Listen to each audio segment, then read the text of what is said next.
So everybody else gets a really cool rock and roll song. I saw one of those nights last week. So, how many of you guys love your phones? And when I say love, I mean more than a family member. Look, when your phone's giving you shit, you can turn it off and start, and you can reboot and start all over again. You can't do that when your drunk uncle's dropping N-words all over the Christmas party. And with your phone, you can look at pictures, you can listen to music, you can surf the net, you can even look at porn anywhere you want to. Now, just because you can look at porn anywhere you want to, doesn't mean you should look at porn anywhere you want to. I learned that the hard way. I'm not going to go into detail. Let's just say the people at the library aren't quite as open-minded as you might think. It's not like I was in the kids section during a reading of Goodnight Moon. I was over in a research department where nobody ever goes except for that one time. But looking at porn is so easy these days. You just open your browser, type in PO, and Pornhub pops up in all its glory.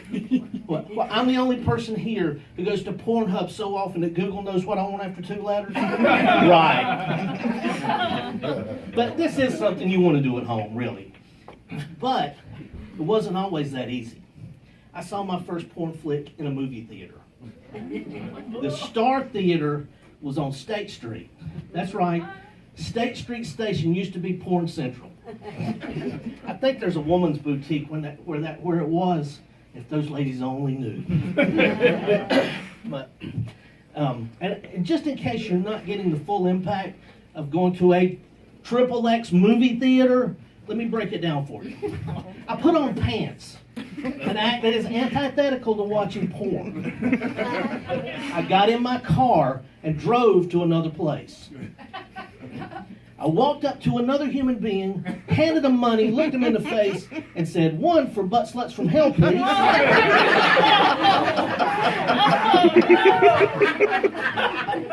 I took that ticket and handed it to another human being.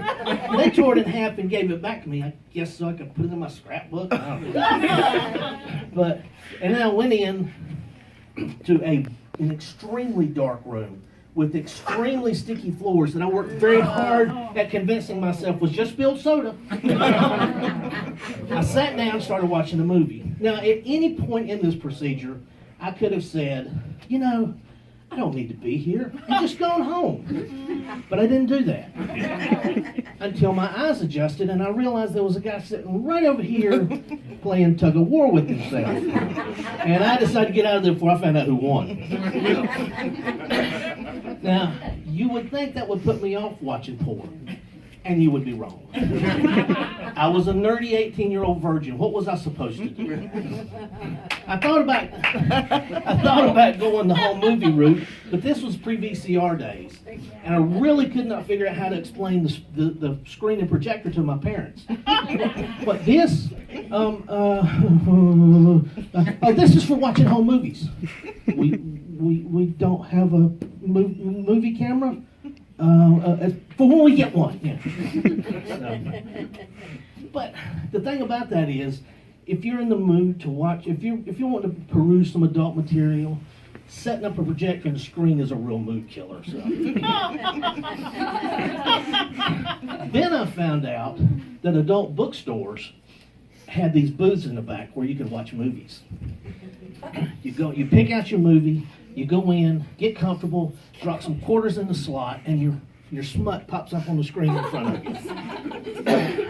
So I'm sitting there watching the movie, minding my own business, and I notice there's a hole in the wall about right here.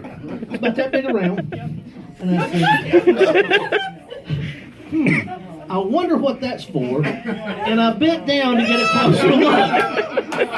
And when I was about a foot away, something came through. Now, it was dark in there, so I don't know what came through, but I had a pretty good idea, and I did not stick around to verify.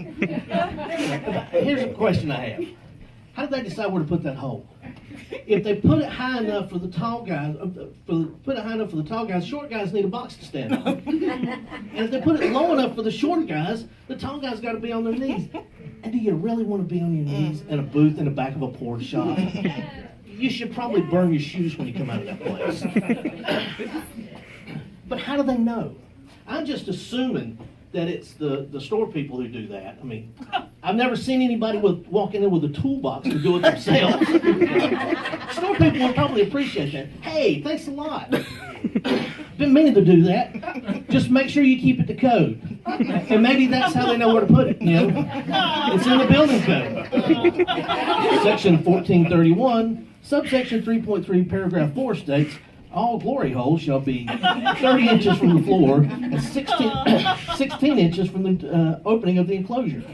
There shall be another glory hole 22 inches from the floor, equipped with a handrail to provide access for disabled people. You've got to be ADA compliant because people in wheelchairs deserve anonymous blowjobs.